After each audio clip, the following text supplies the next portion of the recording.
Pode passar, meu irmão Robson.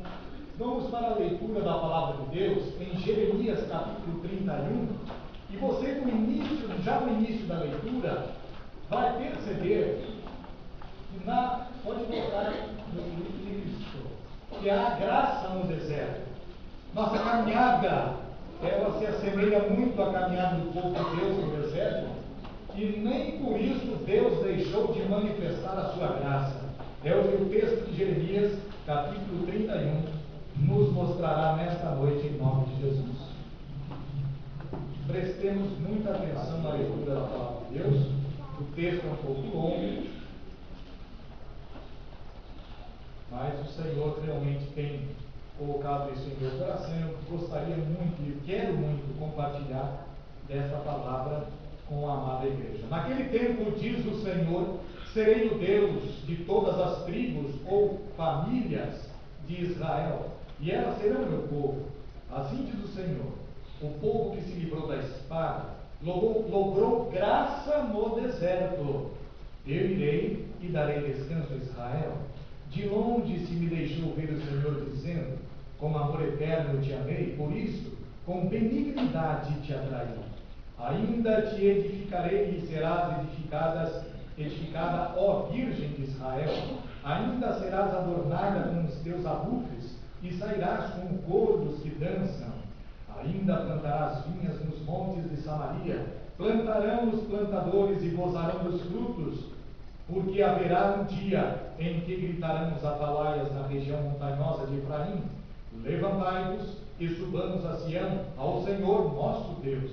Porque assim diz o Senhor, cantai com alegria a Jacó, exultai por causa da cabeça das nações, proclamai, cantai louvores e dizei, salva, Senhor, o teu povo, o restante de Israel. Eis que os trarei da terra do norte, e os congregarei das extremidades da terra, e entre eles também os cegos e aleijados, as mulheres grávidas e as de parto, em grande congregação voltarão para aqui, virão com choro e com súplicas os levarei, guiá-los-ei aos ribeiros de águas, por caminho reto em que não tropeçarão, porque sou pai de Israel, e Efraim é o meu primogênito. Ouvi a palavra do Senhor a nações, e anunciais nas terras longínquas do mar, e dizei, aquele que espalhou a Israel, o congregará e o guardará como pastor ao seu rebanho. Porque o Senhor redimiu a Jacó e o livrou da mão do que era mais forte do que ele. Hão de vir e exultar na altura de Sião, radiantes de alegria, por causa dos bens do Senhor, do cereal, do vinho, do azeite, dos cordeiros e dos bezerros. A sua alma será como um jardim regado e nunca mais desfalecerão. Então a virgem se alegrará na dança, e também os jovens e os velhos. Tornarei o seu pranto em júbilo e os consolarei. Transformarei em regozijo a sua tristeza. Saciarei de gordura a alma dos sacerdotes, e o meu povo se fartará com a minha bondade. Assim diz o Senhor, ouviu-se um clamor em Ramá, pranto e grande lamento. Era Raquel, chorando por seus filhos, e inconsolável por causa deles, porque já não existem.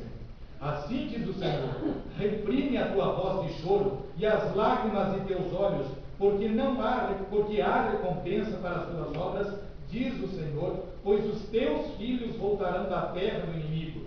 Há esperança para o teu futuro, diz o Senhor, porque teus filhos voltarão para teus territórios. Bem ouvi que Efraim se queixava, dizendo, castigaste-me, e fui castigado como novilho ainda não domado. Converte-me, e serei convertido, porque tu és o Senhor, meu Deus.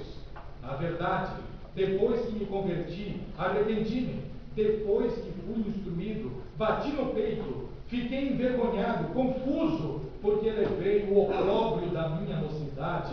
Não é Efraim meu precioso filho, filho das minhas delícias? Pois tantas vezes quantas falo contra ele, tantas vezes ternamente me lembro dele.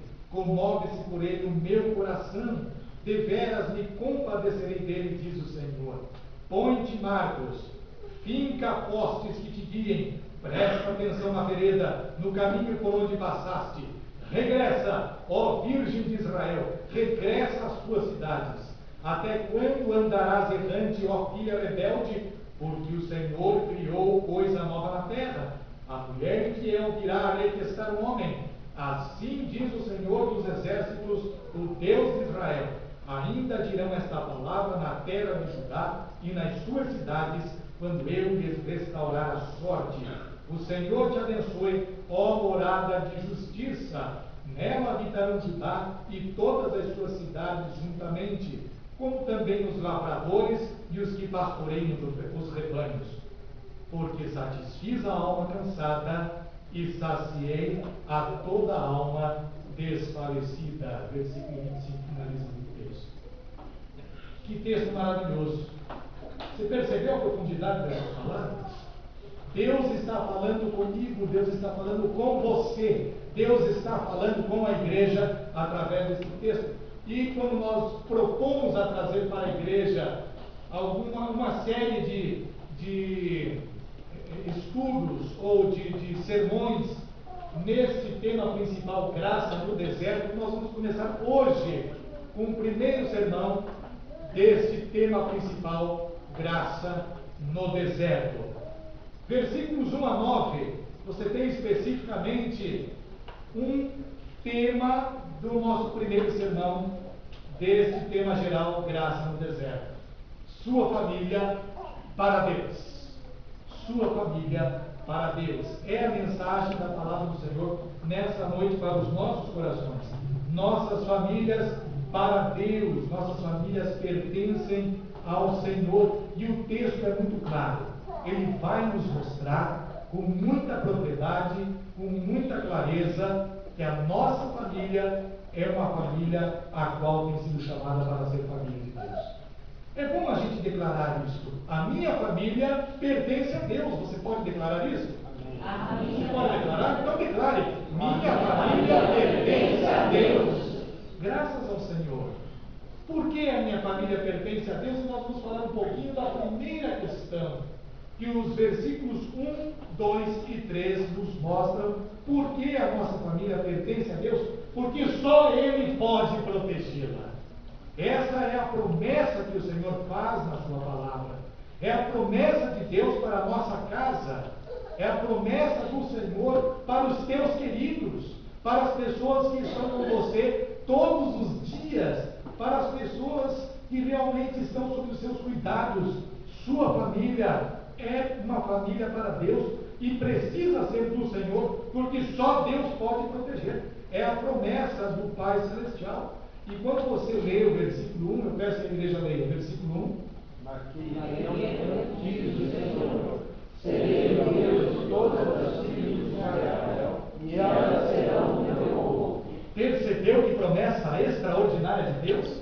Deus convida a sermos família do Senhor, no sentido de que só Ele pode realmente nos proteger, proteger a nossa casa, proteger a nossa família, porque Ele é o nosso Deus e nós somos famílias do Senhor. Ou seja, estabelece aqui, a palavra de Deus estabelece uma relação de cumplicidade. Nós que pertencemos a Deus nos tornamos cúmplices de suas obras, das obras que Ele derramou sobre as nossas vidas.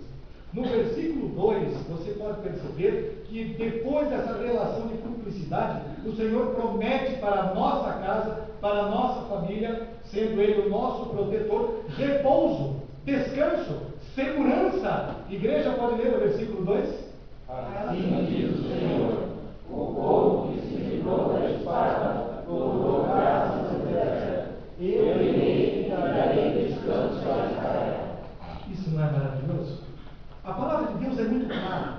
Eu fico impressionado quando eu percebo pessoas, geralmente, que por mais que estudem a Bíblia, não conseguem ter um entendimento, uma compreensão, uma clareza a respeito da verdade bíblica.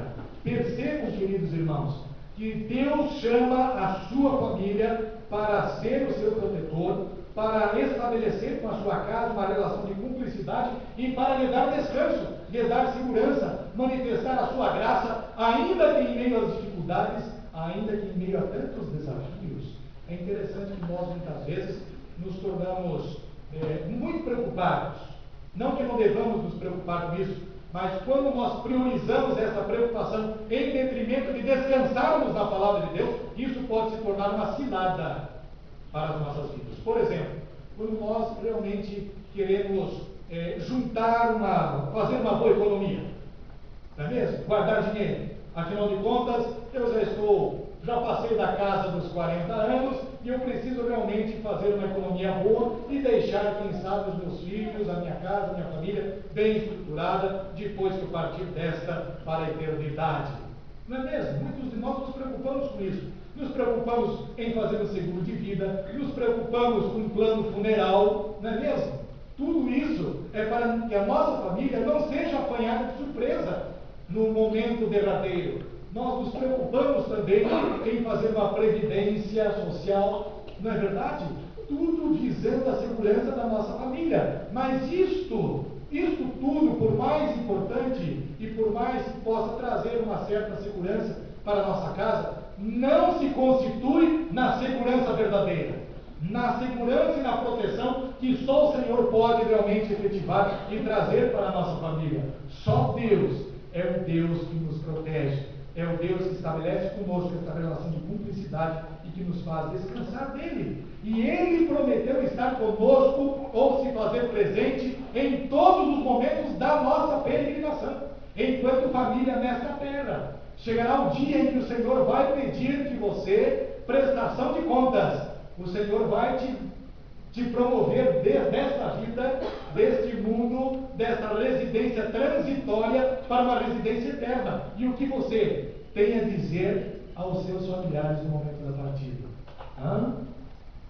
Que você possa realmente se preocupar com a sua casa, na certeza de que sua maior preocupação deve estar no sentido de oferecer a bondade e de alertar a sua casa para a aliança que Deus faz conosco. Deus faz uma aliança com a nossa família. E Ele se faz presente em todos os momentos. Versículo 3, igreja. Veja como é claro isso. De longe se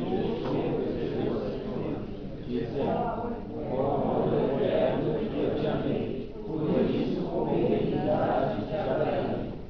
Nós estávamos longe, nossas famílias, como ovelhas desgarradas.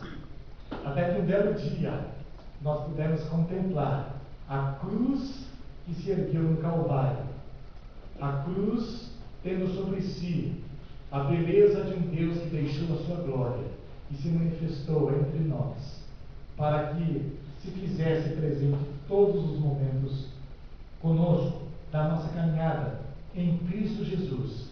Deus nos dá esta relação de cumplicidade, Ele nos dá a certeza da sua proteção, nos garante o repouso. Descansemos, tranquilizemos os nossos corações, porque muitas vezes andamos tão ansiosos com tantas coisas. Repousemos em Cristo Jesus, Ele se faz presente em todos os momentos da nossa vida. É verdade que Ele não nos prometeu nos livrar de momentos difíceis, mas temos a certeza pelo texto que lá no deserto, ou no teu deserto, na tua caminhada, Ele está com você, sempre. Essa é a promessa de Deus para você, para a sua casa, para a sua família. Nós temos agora um segundo ponto dessa palavra. Ele prometeu não só proteger a nossa família, mas capacitar a nossa família, preparar a nossa casa. Ele nos dotou de determinadas ferramentas importantes para que a nossa família seja uma bênção sobre a terra, para que sejamos filhos realmente preparados. Mas como acontece essa preparação? Como Deus capacita a minha casa? Como Deus pode preparar a minha família? Versículo 4, igreja. Ainda que cair, serás edificada, ó filho de Israel. Ainda serás adornada com os seus atributos, e serás como o couro dos tiranos. Que coisa extraordinária! Esse preparar vem dele apenas, é proveniente apenas da obra que Ele pode fazer na nossa casa. Nós não temos capacidade nenhuma de estruturar o nosso lar, a não ser olhando para a palavra de Deus e dizendo: Pai Celestial, só o Senhor pode tomar a minha família em tuas mãos para lhe conceder o melhor preparo. E nós, como pais, nós somos preocupados em oferecer o melhor preparo para os nossos filhos, não é mesmo? uma escola que realmente ele possa aprender a respeito de muitas questões importantes para o seu crescimento como cidadão na sociedade. Nós procuramos oferecer aos nossos filhos um curso, um bom curso para que ele possa ter uma carreira, uma atividade profissional que possa lhe trazer conforto, possa lhe trazer segurança. Nós, como pais, devemos nos preocupar em relação à formação dos nossos filhos, mas não podemos jamais nos esquecer que essa formação, a formação realmente que faz com que haja alegria no coração da nossa família, essa é proveniente da palavra de Deus, do estudo das Sagradas Escrituras, de uma vida doméstica, onde nós possamos nos reunir assentados em torno da mesa, ou na sala, ou no quarto, no seu quarto, no quarto do seu filho, e meditar alguns versículos da palavra do Senhor. Esse é o melhor preparo que nós podemos oferecer aos nossos filhos, porque esse preparo provém das mãos do Deus Todo-Poderoso. Que preparo extraordinário esse que nós podemos oferecer aos nossos filhos, à nossa família, ao nosso cônjuge. Desta forma, filhos outrora caídos, relacionamentos outrora rompidos, podem realmente ser restaurados pela providência divina, ou seja, a autoestima da nossa família pode realmente viver dias de alegria, dias de louvor, dias de adoração na presença do Pai, conforme nos diz o texto sagrado. É assim que Ele nos prepara. Ele nos prepara para nos purificar, perdoando os nossos pecados, nos resgatando de tantos e tantos perigos, nos mostrando que realmente, pela palavra de Deus, nós podemos nos tornar pessoas vigorosas espiritualmente. Deus pode nos capacitar dessa forma. Ele prepara a nossa família para isso. Aliás, isto é uma promessa. É promessa de Deus. Se Ele prometeu, entrega a tua família hoje para fazer essa aliança com o Senhor. O Senhor deseja fazer essa aliança com a sua casa, com a sua família. Agora, se Ele nos prepara para quê? Ele nos prepara com um objetivo bem definido. Ele nos prepara dentro de um propósito muito bem delineado. Versículo 6, igreja. Chegará um dia em que ficarão os atalaias na região montanhosa de Israel.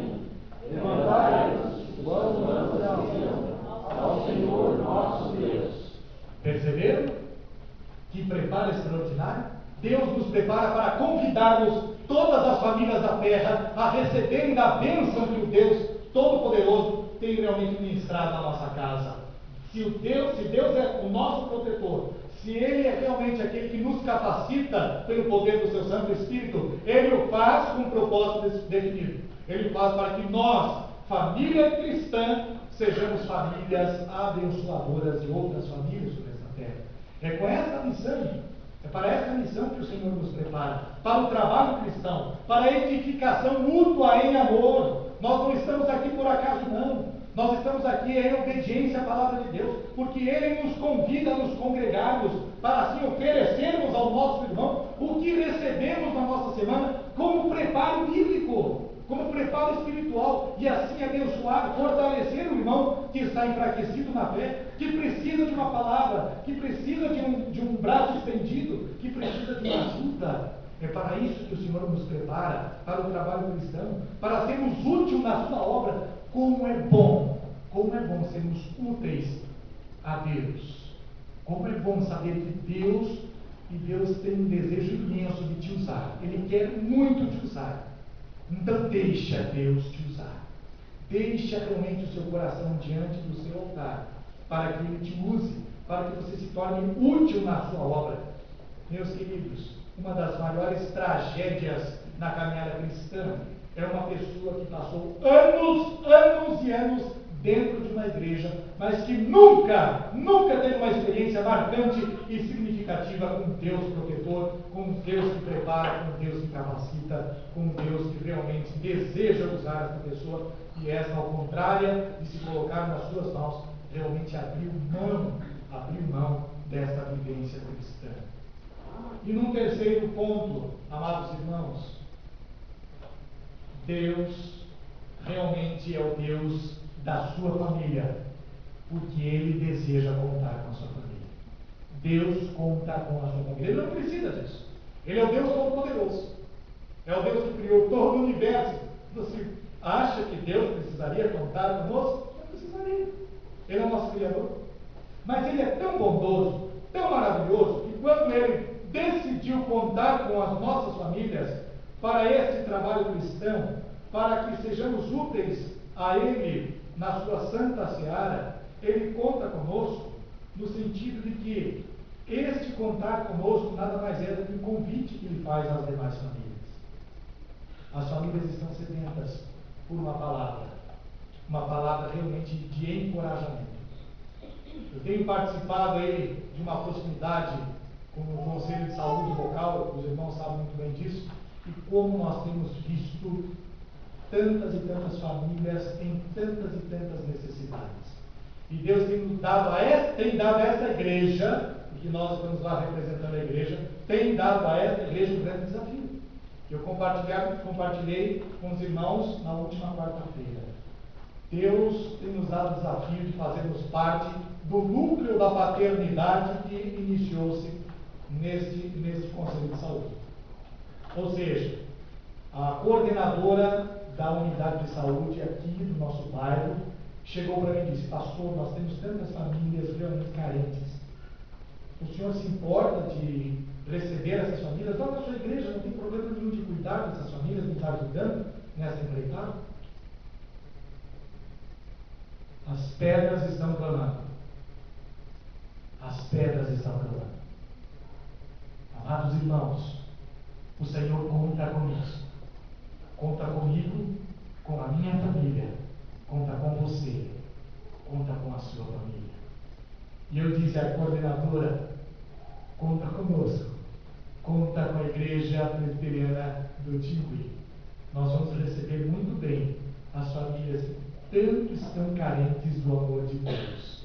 Então se prepare, meu irmão, minha irmã, porque às quartas-feiras à tarde eu tenho feito um trabalho, iniciamos esse trabalho no núcleo da paternidade, levando orientação para essas famílias, e eu deixo para a coordenadora Vânia realmente falar da igreja, o convite ela que vai fazer. Vai para a igreja do pastor então, você, porque eu não quero fazer esse convite, não. Não é justo a gente estar lá fazendo proselitismo. Não queremos ser oportunistas. Então eu passei essa incumbência à nossa coordenadora da unidade de saúde. E em breve estará aí nos visitando, se Deus assim permitir, conhecendo mais a realidade da igreja. Deus conta com a nossa família. Deus conta com a sua família. Deus conta com a nossa família para abençoar as famílias debilitadas. Veja o verso 8, que verso interessante é esse. Igreja, pode ler. Eis que estarei na terra do norte, e os congregarei nas extremidades da terra, e entre eles também os servos e aleijados, as mulheres grávidas e as desamparadas, em grande congregação voltarão para ti. Esse é o testemunho que acabei de compartilhar com vocês. Nada mais é do que Deus trazendo para si um povo debilitado, um povo que carece de cuidados especiais, uma pessoa, um deficiente visual, um deficiente físico, uma mulher grávida, uma mulher que está com dores de parto. São pessoas que carecem de cuidados especiais. Assim somos nós na presença de Deus, tão debilitados, tão necessitados de cuidados especiais que só o Papai Celestial pode nos proporcionar. Deus é maravilhoso quando conta conosco para abençoar essas famílias debilitadas. Porque um dia, outrora, éramos cegos, mas hoje nós podemos enxergar. Outrora éramos aleijados porque o pecado desfigura a pessoa. E Deus, em Cristo Jesus, nos tornou santos, nos fez participantes da sua glória. Não podemos realmente olhar para a palavra de Deus e dizer: Pai Celestial, conta com a família, dos meus queridos irmãos, mas a minha ainda não está preparada para isso. Vamos parar com isso, amados. Quanto tempo você tem de igreja? Quanto tempo você faz que você vem, fica sentadinho nesse banco, ouvindo a palavra de Deus? Quanto tempo? É tempo suficiente de preparo, é tempo suficiente para que Deus já tenha despertado o seu entendimento e dito a você: eu sou o Deus que protege a tua família, eu sou o teu Deus. Quanto tempo mais ainda se preparando? Deus tem lhe dado todo esse preparo. Deus conta com a sua família. Deus conta com você para abençoar famílias debilitadas. Meus queridos, em meio ao deserto, a nossa família foi alcançada. Em meio a estas vicissitudes da vida, Deus nos alcançou com tanto amor. Sobre a tua família, sobre a minha família, se cumpriu esta promessa. E a promessa não é outra senão Jesus como a água da vida. Finalizemos então com o verso 9. Igreja, leia. E não com choro e com súplicas explorei, e alcançei aos privilegiados, por caminho reto e não tropeçarão, porque sou pai para Israel, e enviarei ao meu primogênito. Bendito seja o nome do Senhor. Aquelas pessoas que virão até a presença de Deus, pessoas as quais farão parte desta comunidade, pessoas a quem nós abraçaremos, virão com choro de lamento, reconhecendo a sua fraqueza e debilidade na presença de Deus. Cabe a nós abraçá-las, representar o Deus glorioso para essas pessoas. Deus nos chama para isto, para sermos os seus representantes nessa terra, para essas famílias que estão chorando e que choram e que chegarão aqui chorando, famílias arrebentadas por um trabalho terrível que Satanás tem realizado em suas vidas. Mas aqui sim encontrarão esperança, encontrarão a certeza da salvação em Cristo Jesus, porque Ele sim é o manancial da água da vida. Não se trata, queridos irmãos, de uma família presa pelos laços da consanguinidade. Agora eu quero que você preste muita atenção nessa conclusão. O texto não está falando de uma família presa pelos laços da consanguinidade apenas. Ele fala mais do que isso. Ele fala de famílias que foram alcançadas pelo sangue de Jesus. Essa é a família de Deus que foi alcançada com graça no deserto. Bendito seja o nome do Senhor. A Ele seja a honra, a glória e o louvor. Próximo domingo vamos prosseguir nessa sequência de sermões falando sobre graça no deserto. Hoje vimos a importância da palavra de Deus quando nos chama a nossa família para pertencer a Ele. Família protegida por Ele, preparada por Ele, família que realmente foi preparada para abençoar outras famílias na terra. Glórias ao Deus Todo-Poderoso. Amém?